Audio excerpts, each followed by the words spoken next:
যেমনটি বিলাল রাদিয়াল্লাহু আনহু যান নাই, যেমনটি আম্মার যান নাই, খাব্বাব যায় নাই, যান নাই, খুবাইব রাদিয়াল্লাহু আনহু তারা কেউ যায় নাই।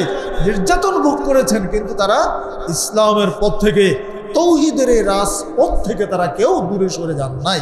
জান্নাতে যাওয়ার রাস্তা একটা, আমার পক্ষ থেকে একটি আয়াতও যদি জানো সেটা পৌঁছে দাও। আমার আসল ঠিকানা, চূড়ান্ত ঠিকানাটা আমি ঠিক করতে পারবো, যে বিদ্যাটা অর্জন করলে সেটি আমরা শিখি না। এটাকে রেখেছি একদম পশ্চাৎপদ অবস্থায়, পিছনের কাতারে রেখে দিই। সে দুনিয়ার সকল বিদ্যা শিখেছে, আপনার জন্য আল্লাহর কাছে দোয়া করবে কি হবে এইটুকু সে শিখে নাই, তাহলে তার বিদ্যার কি দাম আছে আপনার আমার কাছে? আহলে হাদিস আন্দোলন বাংলাদেশ, আসুন পবিত্র কুরআন ও সহিহ হাদিসের আলোকে জীবন গড়ি। আসসালামু আলাইকুম ওয়া রাহমাতুল্লাহি ওয়া বারাকাতুহু। ইন্নাল হামদুলিল্লাহি ওয়াহদাহু والصلاة والسلام على من لا نبي بعده أما بعد فأعوذ بالله من الشيطان الرجيم قل هذه سبيلي أدعو إلى الله على بصيرة أنا ومن اتبعني وسبحانك وما أنا من المشركين সূরা ইউসুফ 108 নম্বর আয়াত। সালাতুল আসরের পরে পাবনা জেলার ব্রজনাথপুর কেন্দ্রীয় আহলে হাদিস জামে মসজিদে আয়োজিত আজকের এই তালিম বৈঠকের সম্মানিত সভাপতি, মাননীয় পরিচালক, উপস্থিত আছেন বাংলাদেশ আহলে হাদিস যুব সংঘের কেন্দ্রীয় সভাপতি, অন্যান্য নেতৃবৃন্দ, আহলে হাদিস আন্দোলন বাংলাদেশ ও বাংলাদেশ আহলে হাদিস যুব সংঘ পাবনা জেলার দায়িত্বশীলবৃন্দ এবং সমবেত সুধী মণ্ডলী, খুব সংক্ষিপ্ত সময়ের মধ্যে আমি যে আয়াতে কারিমা তেলাওয়াত করেছি, এই আয়াতে কারিমার উপরে দু একটি কথা বলেই আলোচনা শেষ করব ইনশাআল্লাহ। ওমা তৌফিকি ইল্লা বিল্লাহ আলাইহি তাওয়াক্কালতু ওয়া ইলাইহি উনীব। আল্লাহ রাব্বুল আলামিন সূরা ইউসুফের 108 নম্বর আয়াতে বলেছেন, এই আয়াতটি খুবই গুরুত্বপূর্ণ একটি আয়াত, বিশেষ করে দাওয়াতের ক্ষেত্রে। যারা দাওয়াতি কাজ করেন, দাঈ ইলাল্লাহ, তাদের জন্য আয়াতটি একটি প্রয়োজনীয়, খুবই গুরুত্বপূর্ণ আয়াত, যার কারণে এই আয়াতে কারিমাটিকে আমাদের গঠনতন্ত্রের শুরুতে নিয়ে আসা হয়েছে। আহলে হাদিস আন্দোলন বাংলাদেশের পরিচিতির শুরুতে এটা নিয়ে আসা হয়েছে আয়াতটির গুরুত্ব বিবেচনা করে। আমরা অনেকে আয়াতটির মর্মার্থ বুঝি না বা বোঝার চেষ্টা করি না। এই আয়াতের মধ্যে কয়েকটি বিষয়ের নির্দেশ এসেছে। সরল অনুবাদ হচ্ছে, আপনি বলুন হাদিহি সাবিলি, এটাই হচ্ছে আমার পথ, আদউ ইলাল্লাহি আলা বাসীরাতিন, আমি ডাকি আল্লাহর দিকে জাগ্রত জ্ঞান সহকারে, জেনে বুঝে। আনা ওয়া মানিত্তাবানি, আমি এবং আমার অনুসারীরা। ওয়া সুবহানাল্লাহ, এবং আল্লাহ পবিত্র। ওয়া মা আনা মিনাল মুশরিকিন, আমি মুশরিকদের অন্তর্ভুক্ত নই। এই কথা আল্লাহ রাসূল সাল্লাল্লাহু আলাইহি ওয়াসাল্লামকে আল্লাহ সুবহানাহু ওয়া তাআলা সূরা ইউসুফের মধ্যে নিয়ে আসলেন কেন? ইউসুফ আলাইহিস সালামের জীবনী আমরা জানি, অনেক ঘাত প্রতিঘাত, অনেক নির্যাতন তার জীবনে গিয়েছে। এই সূরার শুরু থেকে বিস্তর আলোচনা ইউসুফ আলাইহিস সালাম সম্পর্কে এসেছে। শেষের দিকে এসে আল্লাহর নবীকে গোটা কাহিনী শোনানোর পর আল্লাহ বলছেন যে, মুহাম্মদ, তুমি বলে দাও যে তোমরা আমার বিরুদ্ধে যত অপবাদী দাও, আমাকে মারো কাটো যাই করো, আমি কিন্তু কখনো পথচ্যুত হব না, লাইনচ্যুত হব না।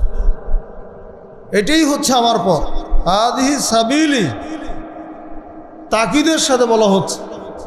আল্লাহ নবীকে বলছেন তুমি বলে দাও হাদিহি সাবিলি, এটাই আমার পথ। পথ আর মতের মধ্যে পার্থক্য কিন্তু এখানে। মত পরিবর্তন হয়ে যায়, মতের যে কোনো সময় পরিবর্তনশীল। সকালে একরকম মত আছে, সন্ধ্যার সময় আরেক রকম হয়ে যেতে পারে। আজকের একটা মত আছে, কালকে আর এক রকম হইতে পারে। আজকের একটা সিদ্ধান্ত, কালকে আর একটা হতে পারে। কিন্তু পথের কি কোনো পরিবর্তন আছে? পাবনা থেকে ঢাকা যাবেন যে রাস্তাটা কি ইচ্ছা করলে পরিবর্তন করে ফেলতে পারবো? সোজা রাস্তায় উঠলেই আমাকে ঢাকা আমাদের গন্তব্যে বসতে পারবো। আমরা ট্রেন লাইনে উঠেছি, সোজা 2টা পাত চলে যাচ্ছে সামনের দিকে, গন্তব্যের দিকে। গন্তব্যস্থলে যাওয়ার জন্য ট্রেন লাইনে উঠে গন্তব্যের দিকে যেতে হবে, সোজা রাস্তা। এই পথের পরিবর্তন হয়ে গেলে কিন্তু আমরা মূল জায়গায় আমাদের গন্তব্যে পৌঁছতে পারবো। তো ঠিক ইসলামের যে পথ, জান্নাতের যে পথ, জান্নাতের যে রাস্তা, এটা কিন্তু একটাই। আপনি যত দলই করেন, জান্নাতের রাস্তা কয়টা? একটা না? যে আহ্বান আমরা দিয়েছি, আসুন পবিত্র কোরআন এবং সহিহ হাদিসে আল্লাহকে জীবন করি। কোরআন এবং সহিহ হাদিসের রাস্তা হচ্ছে জান্নাতের রাস্তা। আদউ ইলাল্লাহ, আমি ডাকি আল্লাহর দিকে। তুমি বলে দাও এটা আমার রাস্তা, এটাই পথ, আমি মানুষকে আল্লাহর দিকে ডাকি। শুধু আমি ডাকি না, আনা ওয়া মান ইত্তাবানি, আর আমি ডাকি জেনে বুঝে ডাকি, আলা বাসিরা, জাগ্রত জ্ঞান সহকারে। আমরা যে তৌহিদে বিশ্বাস করি, এটা কি জেনে বুঝে না? আল্লাহর প্রতি যে ঈমান এনেছে, এটা তো বুঝে শুনে এনেছে। ফালাম আন্নাহু লা ইলাহা ইল্লাল্লাহ, আল্লাহ বলছেন কি, তুমি জানো যে আল্লাহ ছাড়া কোনো সত্য মাবুদ নেই। জ্ঞান অর্জন করতে হবে, জানতে হবে, আর জানার জন্য পড়াশোনা করতে হবে। ইসলামটা হচ্ছে জ্ঞানীদের ধর্ম। জ্ঞান জ্ঞান আছে এখানে, ওহির জ্ঞান। এই ওহির জ্ঞানের মাপার যোগ্যতাই আমাদের নেই। ওহির জ্ঞানটা যে আল্লাহ দিয়েছেন আমাদেরকে, এই জ্ঞানটা যে আসমানি জ্ঞান, এই জ্ঞানটা যে কি পরিমাণ মানে ওজন, এটা যে মাপবো সেই যোগ্যতাটাই কিন্তু আমাদের নেই। যার জন্য কোরআন আমাদের ঘরে থাকে, খুব সাজানো গুছানো থাকে, গিলাপবদ্ধ করে আমরা তাকে রেখে দিই, কিন্তু আমরা এটা পড়িও না, বিশ্লেষণও করি না। আমাদের তো রত্ন তো এখানে আছে, সম্পদ তো আমার ঘরেই আছে। সারা পৃথিবীর যত গ্রন্থ আছে, যত মানে বড় বড় রাইটার আছে, যত নামি দামি গ্রন্থ আছে, সবগুলোকে এক পাল্লা করলো যে আল্লাহ কোরআন একটা আয়াতকে যদি এক পাল্লা করেন, এই আয়াতের তুলনায় সবগুলো হবে? এইরকম একটি কিতাবধারী হচ্ছে আমরা, সুবহানাল্লাহ। এইরকম একটা কিতাব আল্লাহ আমাদেরকে দিয়েছেন, যে কিতাবের শুরুতেই আল্লাহ চ্যালেঞ্জ করে দিয়েছেন, আলিফ লাম মিম যালিকাল কিতাবু লা রাইবা ফীহি। এটা এমন একটি কিতাব যার মধ্যে কোনো সন্দেহ নাই।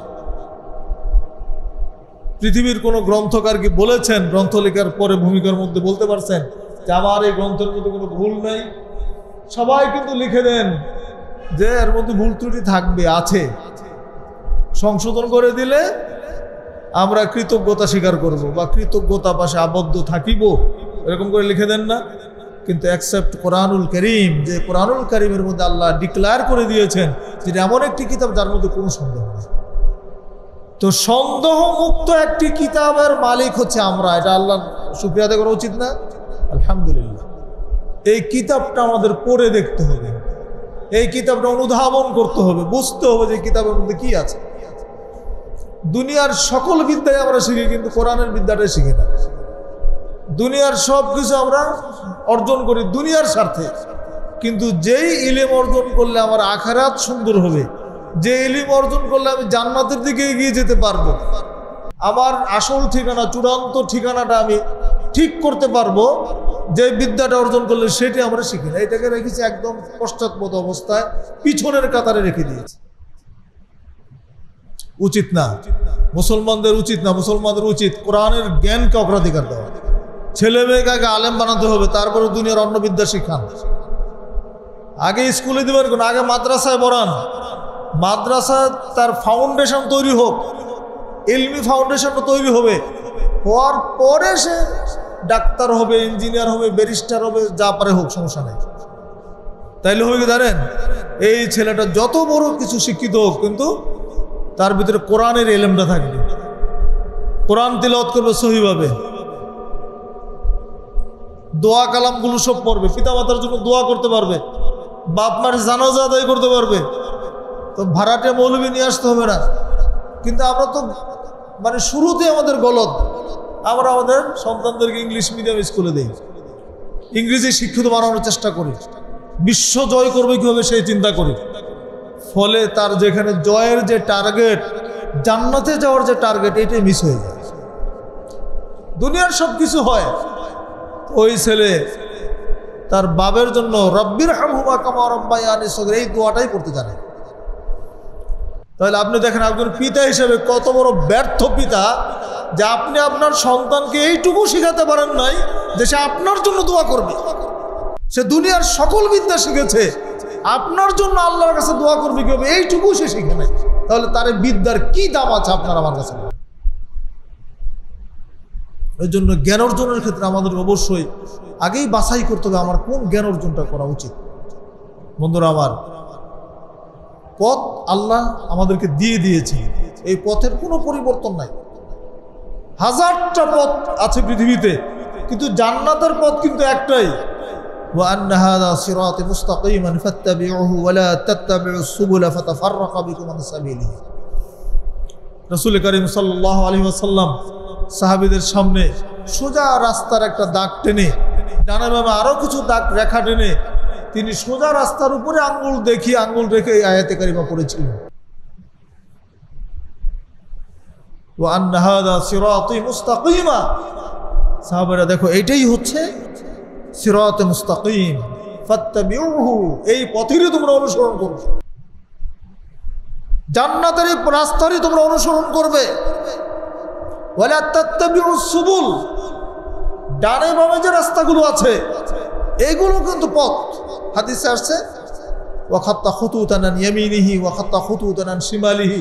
আল্লাহ নবী সাল্লাল্লাহু আলাইহি ওয়াসাল্লাম ডানে কয়েকটা রেখা টানলেন, বামে কয়েকটা রেখা টানলেন। তিনি বলেন ওইগুলো পথ, এগুলো এক একটার মাথায় একটা করে শয়তান বসে আছে। এখন সোজা রাস্তায় না গিয়ে যদি ডানে বামে যান তাহলে কোন দিকে যাবেন? শয়তানের পথে যেতে হবে, আর শয়তান আমাদেরকে জাহান্নামে নিয়ে যাবে। তো আল্লাহ নির্দেশ দিলেন, নবীর মাধ্যমে জানিয়ে দিলেন এই রাস্তারই তোমরা অনুসরণ করবে। ওয়ালা তাত্তাবিউস সুবুল, ডানে বামের যে রাস্তাগুলো আছে এগুলোর অনুসরণ করবে না। যদি করো ফাতাফাররাকা বিকুম আন সাবিলিহি, এই মূল রাস্তা থেকে তোমাদেরকে বিচ্যুত করে দিবে যদি ডানে বামে তোমরা যাও। তাহলে এই বিষয়টা আমাদেরকে মাথার মধ্যে রাখতে হবে, সবসময় জিহানের মধ্যে রাখতে হবে।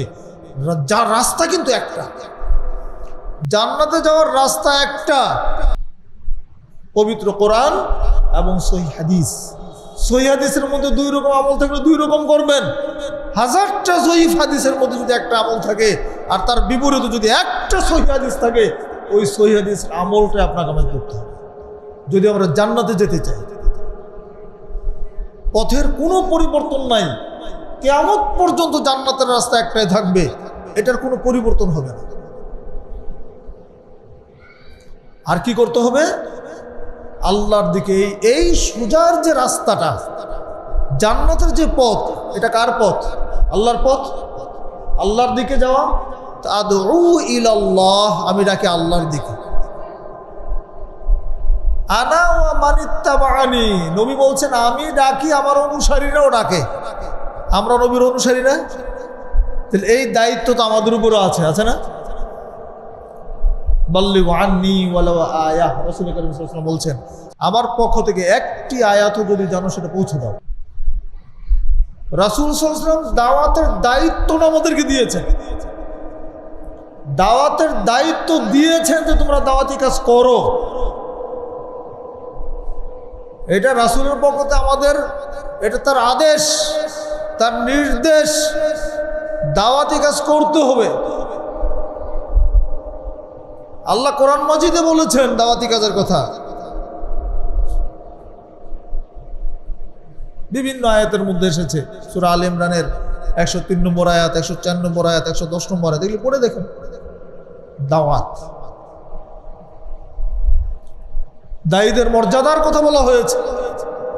বলতে বলতে আল্লাহ এমন বলেছেন যে তার কথার চাইতে কার কথা উত্তম হতে পারে? আছেন ওমান আহসানু কাওলাম মিম্মান দাআ ইলাল্লাহ, ওমান আহসানু কাওলাম মিম্মান দাআ ইলাল্লাহ। এর চাইতে স্পষ্ট আর কি কথা হইতে পারে? আল্লাহ বলছেন কি তার কথার চাইতে আর কার কথা আল্লাহর কাছে উত্তম হতে পারে? যে মানুষকে আল্লাহর দিকে ডাকে। সুবহানাল্লাহ। তাহলে যে আল্লাহর দিকে ডাকে, যে দাওয়াতি কাজ করে, তার কথাটা আল্লাহর কাছে কি উত্তম, সবার চাইতে। আহসান, আহসান আর হাসান, হাসান মানে সুন্দর, তাই হাসান সুন্দর, আহসান মানে কি অতীব সুন্দর, অনেক সুন্দর, বুঝছেন? আহসান মানে অনেক বেশি সুন্দর। অনেক বেশি প্রিয় আল্লাহর কাছে, সবচেয়ে প্রিয়। সবচেয়ে প্রিয় কার কথা? আল্লাহর কথা। আল্লাহ যে দাওয়াত দেয় তার কথা। তাহলে আমাদের সবাইকে দাওয়াতি কাজ করে যেতে হবে, এটা আমাদের দায়িত্ব, এটা আমাদের মর্যাদা। এবং দাওয়াতের নেকি তো আমরা জানি, অনেক নেকি, আলহামদুলিল্লাহ অনেক নেকি, যদি শুধুমাত্র এখলাসটা ঠিক থাকে। এখলাসবিহীন দাওয়াতের কিন্তু কোনো দাম নেই। শুধু দাওয়াতের ক্ষেত্রে না, প্রত্যেকটা কাজে, প্রত্যেকটা ইবাদতে, প্রত্যেকটা আমলে যদি আপনার খুলুসিয়াতটা দুর্বল হয়, অন্তর্জগৎটা যদি আল্লাহর জন্য খাস করা না যায়, নিবেদিত করা না যায়, তাহলে এই দাওয়াতের, এই বক্তৃতার, এই সালাতের, এই সিয়ামের কোনো লাভ নেই। রিয়া এবং সুমআ, মানুষকে দেখানো এবং মানুষকে শোনানো, এইটুকু খায়েশ যদি মনের মধ্যে ঢুকে যায়, তাহলে এটা আমাদের জন্য মানে চরম একটা ব্যর্থতার কারণ হয়ে যাবে। আমরা যারা দাওয়াতি কাজ করছি আলহামদুলিল্লাহ, আমরা চরম ব্যর্থ হয়ে যাব আল্লাহর কাছে। আল্লাহ, এই দাওয়াতি কাজই করলাম, কিন্তু আমাদের ফলাফল কি হবে? শূন্য হয়ে যাবে, যদি আমাদের ইখলাসের জায়গাটা ঠিক না থাকে। এজন্য ইন্নামাল আমালু বিন্নিয়াত, এই হাদিসটা মাথায় রাখতে হবে। সকল কর্মই কি নিয়তের উপরে নির্ভরশীল। আর নিয়তের খবর তো আল্লাহ জানে, বান্দা জানে না। আমার নিয়ত কি আছে, আমার সাথে যারা আপনারা আছেন, আপনাকে বলতে পারবেন না। তো এই জন্য নিয়ত, আর নিয়ত ইরাদাতুল কলব, নিয়ত শব্দের অর্থ হচ্ছে অন্তরের সংকল্প। তো মন কি বলছে এটা কে জানে? আল্লাহ সুবহানাহু ওয়া তাআলা জানে। তো এই জন্য আমরা দাওয়াতি কাজ আমরা সবাই করব, জামাতবদ্ধভাবে করব।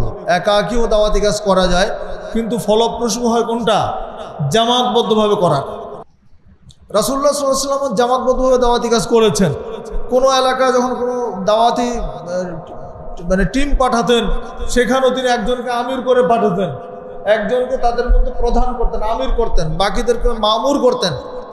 এই রেওয়াজ, এই প্র্যাকটিস কিন্তু রাসূল সাল্লাল্লাহু আলাইহি ওয়াসাল্লামের জামানা থেকে আছে। এই জন্য তিনি বলছেন, ইযা খারাজা সালাসাতুন বিসাফারিন ফালিউআমিরু আহাদাহুম, যদি তোমাদের তিনজনও কোনো সফরে বের হয়, একজনকে যেন আমির বানাই দেয়। এটা হচ্ছে দাওয়াতের একটা পদ্ধতি, একটা নিয়ম, একটা শৃঙ্খলা। এই জন্য জামাতবদ্ধ জীবনযাপন করা, সাংগঠনিকভাবে দাওয়াতি কাজ করা, এটার একটা সুন্নাহ এবং এটা একটা ভালো প্রভাব সমাজে। এখন ধরেন আমরা বিচ্ছিন্ন যদি থাকি, তাহলে আমাদের এখন যে শক্তিটা আছে এটা কি থাকবে না। বাতিলটা ঐক্যবদ্ধ হয়ে আমাদের বিরুদ্ধে যেভাবে লাগবে, আমরা যদি বিরোধিতা করি, ঐক্যবদ্ধ না থাকি, তাহলে আমাদের শক্তি থাকবে না। আলটিমেটলি এক সময় বহু জায়গায় আমরা দেখেছি আহলে হাদিস মসজিদ, আহলে হাদিস যারা আগের যারা ছিলেন, তারা মসজিদ তৈরি করে দিয়েছেন, কিন্তু এখন সেখানে রাফুলিয়ান দানটাও ঠিক মতো হয় না। আহলে হাদিসদের জায়গায় মসজিদ, আহলে হাদিসদের তৈরি করা মসজিদ, আহলে হাদিস মুসল্লি আছে, কিন্তু সেখানে আহলে হাদিসদের চর্চা নাই। ফলে মুসল্লিরা মনে করেছে আহলে হাদিস কি আর হানাফি কি, নামাজ পড়লেই তো হইল, হাত উপরে বাঁধলেই কি আর নিচে বাঁধলেই কি, আমিন জোরে বললেই কি আর আস্তে বললেই কি, পায়ের সাথে পা লাগাইলেই কি আর ফাঁকা রাখলেই কি, এইগুলো তাদের মধ্যে নেই। চেতনা হারিয়ে গেছে তাদের মধ্য থেকে। রাসূলের নির্দেশ যে সল্লু কামা রাআইতুমুনি উসাল্লি, তোমরা সালাত আদায় করো যেভাবে আমাকে সালাত আদায় করতে দেখেছো, এই চেতনা তাদের মধ্যে আর নেই। তারা মনে করছে সবাই যেটা করছে আমরা সেটাই করছি। বন্ধুরা আমার, এজন্য আহলে হাদিস আন্দোলন একটা বড় কাজ হয়ে দাঁড়িয়েছে, আহলে হাদিসদেরকে আবার আহলে হাদিস বানানো, আহলে হাদিসদেরকে আহলে হাদিস পরিচয়ের সাথে সমাজে টিকিয়ে রাখার জন্য বা সমাজে টিকে থাকার জন্য আহলে হাদিস আন্দোলনের কোনো বিকল্প নেই। আমরা যারা পৈতৃক সূত্রে আহলে হাদিস বিভিন্ন এলাকায় দেখেছি, তাদের জাজবাও কম হয়। যারা নতুন আহলে হাদিস, মাশাআল্লাহ তাদের জাজবা অনেক বেশি, তাদের দাওয়াতি স্কিলও অনেক ভালো, তাদের জ্ঞানও অনেক ভালো, পড়াশোনা অনেক বেশি আমাদের। কেন? তারা অনেক স্ট্রাগল করে এখানে আহলে হাদিস হয়েছে, অনেক ঘাত প্রতিঘাত খেয়ে মোকাবেলা করে তাদেরকে এই জায়গায় আসতে হয়েছে, অনেক প্রশ্নের জবাব দিতে হয়েছে, শারীরিক নির্যাতন, মানসিক নির্যাতন, মসজিদের উপর হামলা আক্রমণ, দেখছেন না আপনারা কত কিছু হচ্ছে। এইগুলো মোকাবেলা করে যারা আহলে হাদিস হক এই রাস্তাটা খুঁজে পেয়েছে, তাদের জীবন চলে গেলেও কিন্তু তারা এই রাস্তা থেকে দূরে সরে যাবেন না।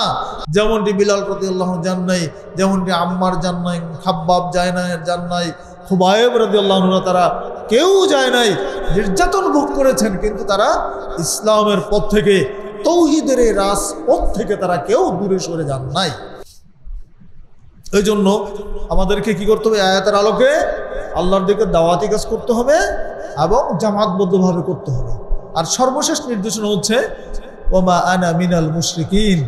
রাসূল বলছেন, আল্লাহ বলছেন রাসূলকে বলার জন্য, তুমি বলে দাও আমি মুশরিকদের অন্তর্ভুক্ত নই। কেন আল্লাহ সুবহানাহু ওয়া তাআলা এই কথাটা রাসূলকে বলালেন? কারণ তৎকালীন জামানার মুশরিক নেতৃবৃন্দ যারা ছিলেন তারা তো নবীকে নানান অফার দিয়েছিল। তুমি 1 বছর আমাদের যে প্রতিমা আছে তার ইবাদত করো, আমরা 1 বছর তোমার প্রতিমার ইবাদত করব। হ্যাঁ, তোমার তাছাড়া রাসূল সাল্লাল্লাহু আলাইহি ওয়াসাল্লাম নেতৃত্বের লোভ দেখানো হয়েছিল, সুন্দরী রমণীর লোভ দেখানো হয়েছিল, অর্থ সম্পদশালী বানিয়ে দেওয়ার লোভ দেখানো হয়েছিল, দুনিয়াবি যত লোভ লালসা ছিল সেগুলো সব তাকে দেখানো হয়েছে। কিন্তু রাসূল সাল্লাল্লাহু আলাইহি ওয়াসাল্লাম কোনটা মেনে নিয়েছিলেন? মেনে নেন নাই। এবং তিনি এমনটাও ধারণা করেন নাই যে আমাকে নেতৃত্বে বসাক আগে, তারপরে আমি একবার সব পাল্টে দিব। আজকের গণতন্ত্রীরা যেটা চিন্তা করে যে আমরা পার্লামেন্টে গিয়েই রাষ্ট্র একেবারে ইসলামিক বানাই ফেলব, এই চিন্তা তো রাসূল সাল্লাল্লাহু আলাইহি ওয়াসাল্লামের মাথায় আগে আসা উচিত ছিল। কারণ তার সাথে তো স্বয়ং সরাসরি আল্লাহর যোগাযোগ ফেরেশতার মাধ্যমে। তা আল্লাহর মদত যেখানে সরাসরি আছে সেখানে তিনি ওই জামানা যদি নেতৃত্বের আসনে বসে যেতেন, বসেই তো কমান্ড করতে পারতেন যে মূর্তি যা আছে সব ভেঙে চৌচির করে দেন, বলতে পারতেন না? করেন নাই। কেন করেন নাই? এইটা টেকসই আন্দোলন না, এটা টেকসই দাওয়াত না। টেকসই দাওয়াত হচ্ছে আপনার অন্তর জগৎটা পরিবর্তন। তিনি এমন কিছু মানুষ তৈরি করতে চেয়েছিলেন যে মানুষগুলো তৌহিদে ফিরে আসবে শিরক থেকে। সেইখানে তিনি সফল হয়েছিলেন। সেই সফলতার ভিত্তিতে আজকে সারা পৃথিবীতে এই তৌহিদের দাওয়াত চলছে। সেদিন যদি রাষ্ট্র ক্ষমতা তিনি যেতেন, রাষ্ট্রীয় ক্ষমতা প্রয়োগ করে যদি মানুষকে তৌহিদে নিয়ে আসতেন, তাহলে তৌহিদ দেওয়াতে মানুষ পৃথিবীতে খুঁজে পাওয়া যেত না। কারণ এটা হতো ক্ষমতার ভয়ে, রাজনৈতিক ভয়ে তারা ইসলাম কবুল করত। তো রাজনৈতিক ভয়ে ইসলাম কবুল করা আর বুঝে শুনে ইসলাম কবুল করা কি সমান? বিলালরা এত নির্যাতন ভোগ করেছেন, ইসলাম থেকে দূরে সরে যান নাই। যদি রাজনৈতিক ভয় করতেন তাহলে রাজনৈতিক পাল্টানোর পরে আবার যেই হয়ে যায়, যেটা আমরা আমাদের বর্তমান বাংলাদেশেই দেখতে পাচ্ছি। দেখেন, শিরকের সাথে আপোষ করা যায়। ওরা যত লোভে তোমাকে দেখাক, মুহাম্মদ তুমি শিরকের সাথে আপোষ করবে না। কারণ শিরক এমন একটি জঘন্য অপরাধ। আল্লাহ সুবহানাহু ওয়া তাআলা সূরা জুমারের মধ্যে বলেছেন, আয়াত নম্বর 65, যেটা আজকের খুতবায় বলেছে আয়াতটা, রাসূলকে সাবধান করে দিয়েছেন। কি বলেছেন? আমি তোমার প্রতি ওহী করেছি এবং তোমার পূর্ববর্তী যারা তাদেরকে ওহী করেছি। ওয়ালাকাদ উহিয়া ইলাইকা ওয়া ইলাল্লাযীনা মিন ক্বাবলিকা, তোমার প্রতি আমার ওহী, তোমার পূর্বে যারা এসেছিল তাদেরকে আমি এই ওহী করেছি। কি সেটা? লাইন আশরাকতা, যদি তুমি শিরিক করো, লা ইয়াহবাতান্না আমালুকা, তাহলে তোমার আমলগুলি বাতিল হয়ে যাবে। ওয়ালা তাকুনান্না মিনাল খাসিরিন, আর তুমি ক্ষতিগ্রস্তদের অন্তর্ভুক্ত হয়ে যাবে। দেখেন, ১৫০০ বছর আগে আল্লাহ সুবহানাহু ওয়া তাআলা রাসূলের কাছে নির্দেশ দিলেন, দাওয়াতি কাজ করো, মুশরিকরা লোভনীয় প্রস্তাব দিবে, কিন্তু তুমি আপোষ করবে না, শিরকের সাথে কোনো আপোষ চলবে না। যদি করেই ফেলো তাহলে তোমার আমলগুলো বাতিল হয়ে যাবে। আজকে আমরা মূর্তি পূজারীদের পাহারা দিচ্ছি। শারদীয় দুর্গোৎসবে আমরা নিজেরা ভলেন্টিয়ারদের ইসলামের নাম নিয়ে, ইসলামের লেবাস পরে, দাড়ি টুপি নিয়ে দুর্গার ওই রূপে ঢুকে কিভাবে বেয়াদবরা, যারা দুর্গা মূর্তিকে সরাসরি পাহারা দেয়। পাহারা দিতে আমাদের দায়িত্ব আল্লাহ দিয়েছেন। এটার নাম ইসলাম।